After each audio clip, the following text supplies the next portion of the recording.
Welcome to Second Take, the show that focuses on the issues behind the news. The successful new AngloGold Ashanti gold mining technology, known as the South African technology, has produced some 40 kilograms of gold during the research and development phase. Mining Weekly editor Martin Creamer provides an update on the progress so far. Welcome, Martin. Thanks, Shannon. AngloGold Ashanti is rolling out its South African technology on 5 of its sites. Can you provide an update on the progress so far? You know, it's always good news out of this. This is that system that, mines only the gold, all of the time, safely. Now, you can't have better than that. And it's really a leap beyond mechanization, although I see they're starting to call it mechanization now. It's got an automated aspect to it. But it's a raised boring effort where one of their concerns was that when you drilled these holes into the reef, next to one another, you weren't going to get all the gold, and that there could be some sort of a collapse on your drill because of the fact that the hole you'd first drilled hadn't been backfilled properly. Now, those concerns are passing very rapidly, and every time you go there, there's more good news. And I must say they've been very magnanimous about this. They've said this is a South African technology, you can all have it.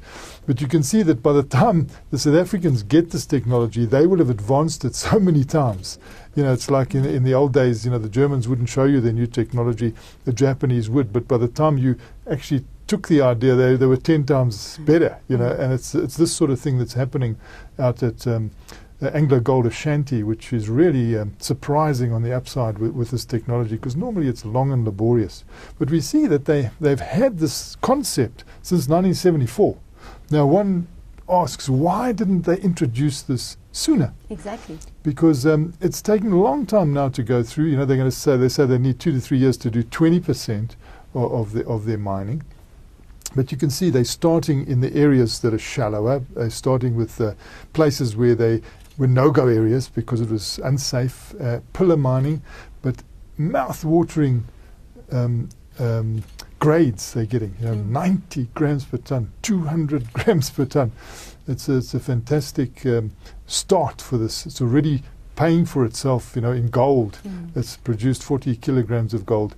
But what I was saying is it was around a long time ago, that concept, and the notes that they see there was that it never went ahead because they didn't have the right backfill.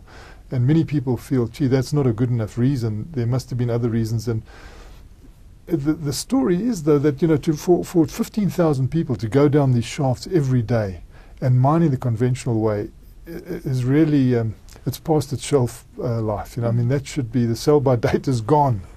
And so it's very good that they're bringing it in, but we noticed that it's still going to take time, before you can actually turn this into a very widespread activity.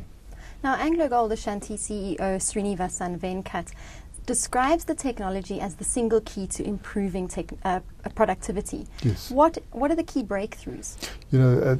This idea that you're just going to have a core coming out is also now going away. There is a converting of this rock that you've drilled into a sort of a paste, which saves a lot of time and effort. So the other thing is that they've been able to drill these holes next to one another. They're calling it skin to skin. They were worried about that. And anyone who does DIY at home and tries to drill those sort of holes realize it's not so easy when you're going into steel, and this rock is like as hard as steel. But they're very satisfied that now works. The idea is now to migrate it to more sites, and you can see the construction of the new sites. But more important is the machines are being built.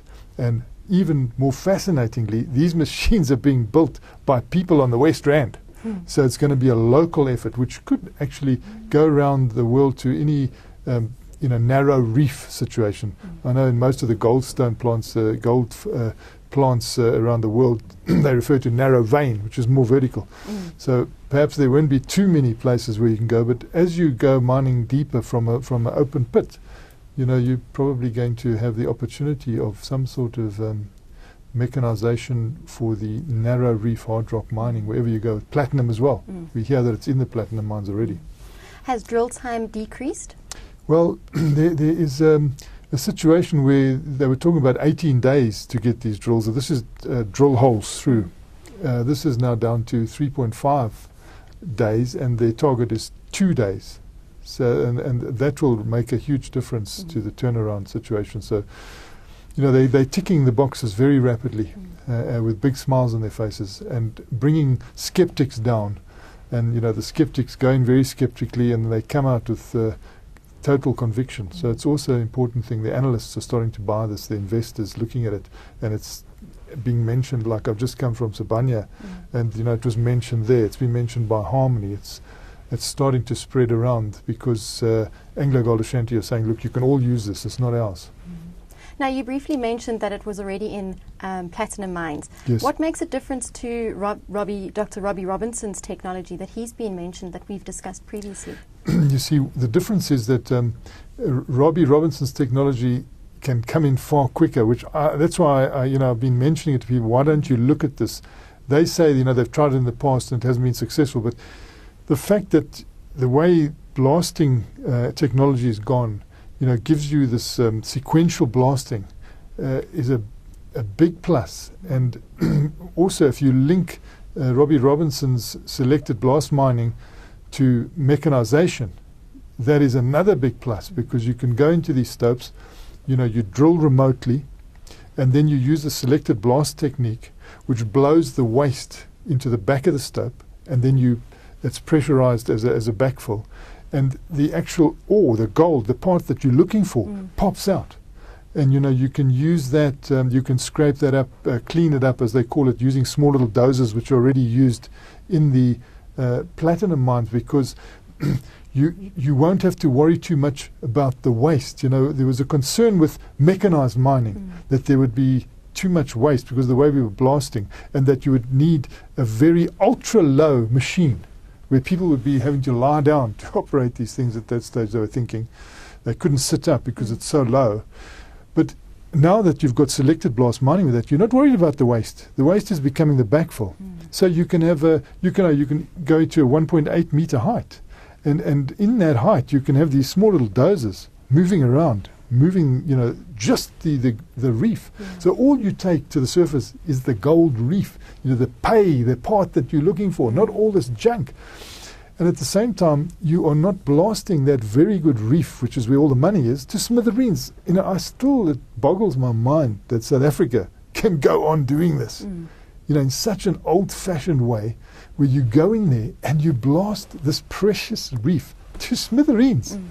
You then mix it with everything you don't want, and then you start saying, oh, the dilution is high, and the mine call factor, oh, not so good, we're leaving 30% of the gold behind, and this is really something we've got to overcome. It seems to me people are overcoming it. I listen to researchers and I listen to people who have taken the research into the stopes, and they're saying, we're doing it, we've got a project, we're doing it. And we can use the mechanization plus the selected blast mining.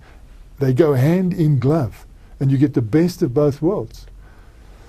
But it just doesn't seem to be taken on, and this is very conservative. I suppose there are a lot of other things happening in mining at the moment. People are worried about, conforming with the mining charter. They're worried about community development. They're worried about the new legislation which the government is coming through.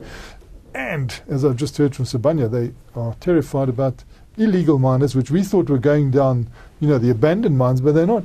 They're going into shafts that are being worked, and a lot of trouble is being caused in these shafts. And in fact, he even said they should call out the SANDF, because on one occasion, 150 people stormed the mine.